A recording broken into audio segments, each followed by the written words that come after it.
O experimento demonstrou que os pombos não utilizam o Sol real, mas sua posição como parte de seu sistema de navegação. No entanto, o Sol não é o único elemento que eles empregam. Considerando o fato de que as aves dependem do Sol para se orientar, poderíamos supor que a visão deles desempenha um papel igualmente importante. Com base em voos repetidos, parece que os pombos desenvolvem rotas, pelo menos em parte, com base em pontos de referência. Quando os pesquisadores equiparam as aves com óculos foscos que prejudicavam sua visão, os pombos ainda conseguiram retornar aos seus pombais de locais desconhecidos, a mais de 30 milhas de distância. Embora a visão pareça ser crucial para a etapa final de aproximação ao pombal, outros pesquisadores sugeriram que os pombos também utilizam os campos magnéticos da Terra para se orientar. A parte externa metálica derretida do núcleo do planeta gera correntes elétricas devido à rotação da Terra, formando um campo magnético protetor em torno do planeta.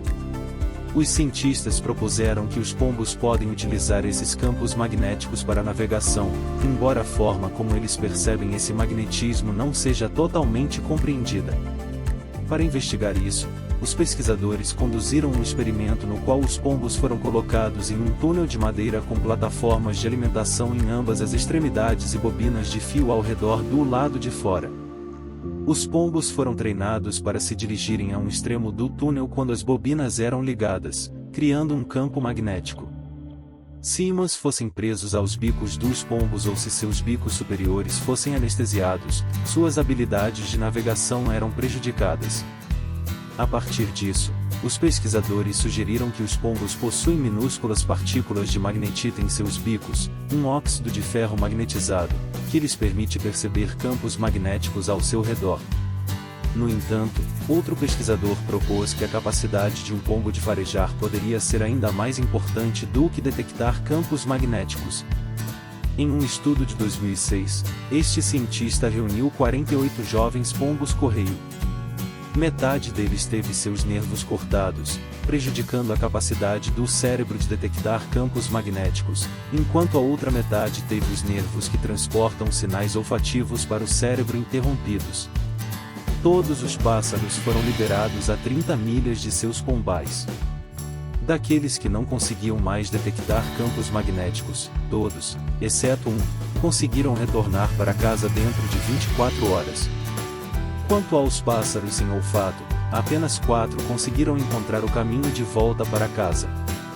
Mais recentemente, uma equipe multidisciplinar na Itália mapeou os compostos orgânicos transportados pelo ar ao redor de um pombal, incluindo os odores das árvores, do mar e até mesmo de processos industriais.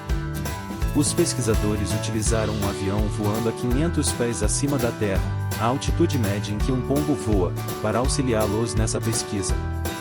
Em seguida, criaram um mapa que refletia a velocidade e a direção do vento, mostrando precisamente como os pombos conseguem construir seu próprio mapa mental de casa com base nas pistas olfativas. Os cientistas agora acreditam que os pombos provavelmente utilizam uma combinação de diferentes variáveis para encontrar o caminho de volta para casa. No entanto, mesmo com todas essas pistas para auxiliá-los na navegação, às vezes os pássaros ainda se perdem. Isso ocorre repetidamente quando são soltos do mesmo local, fenômeno conhecido como preconceito do local de lançamento, o que tem intrigado os cientistas há anos. Um geofísico chamado John Armstrong decidiu revisitar e reexaminar os experimentos conduzidos pelo biólogo da Universidade de Cornell, W.T. Keaton, entre 1968 e 1987. Keaton lançou pombos de 3 locais no interior do estado de Nova York, situados entre 45 e 88 milhas de distância do pombal. Os pombos frequentemente não conseguiam se orientar a partir de um dos locais de lançamento chamado Jersey Hill, com exceção de um dia específico. Isso levantou a questão do que poderia fazer com que os pássaros se perdessem consistentemente deste local, exceto em uma ocasião. Os campos magnéticos da região não deveriam ter mudado, e nem deveria o odor, mesmo que o vento tenha variado de tempos em tempos. Para explicar esse estranho fenômeno, Armstrong propôs uma teoria intrigante.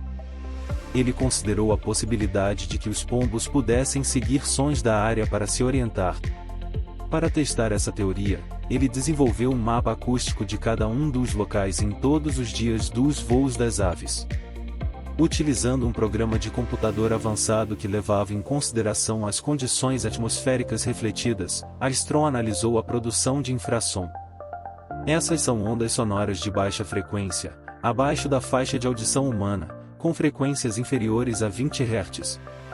Esses ruídos podem ser gerados por minúsculas vibrações na superfície do planeta, como atividades industriais, turbinas eólicas, tempestades, relâmpagos e até mesmo movimentos das placas tectônicas. Essas ondas sonoras têm a capacidade de viajar vastas distâncias, abrangendo milhares de milhas. Os pombos são capazes de detectar todos esses infrassons, mesmo aqueles com frequência tão baixa quanto 0,05 Hz. Armstrong suspeitou que as aves estavam utilizando esses sons para se orientar de volta para casa. Sua modelagem confirmou que a geografia específica do local conhecido como Jersey Hill, onde os pássaros consistentemente falhavam em encontrar o caminho de volta, impedia que eles ouvissem os infrassons da área de seu pombal. A única ocasião em que os pássaros tiveram sucesso em retornar para casa a partir de Jersey Hill foi quando as condições atmosféricas alteraram a maneira como os sons eram transmitidos, permitindo que os pássaros ouvissem o caminho de volta. Embora os pombos não sejam navegadores perfeitos em todos os locais, suas habilidades são dignas de respeito e têm sido utilizadas pelos humanos ao longo dos séculos. Enquanto os habitantes urbanos podem considerar os pombos como meros incômodos nas cidades, é evidente que essas aves merecem mais crédito do que normalmente lhes damos. Apesar de suas fraquezas, os pombos até mesmo foram creditados por salvar centenas de vidas durante a Segunda Guerra Mundial. Em uma vila italiana libertada pelas forças aliadas em outubro de 1943, um ataque aéreo estava programado para subjugar as posições alemãs mais tarde naquele mesmo dia. Agora que a vila estava libertada, os residentes corriam o risco de serem mortos por fogo amigo.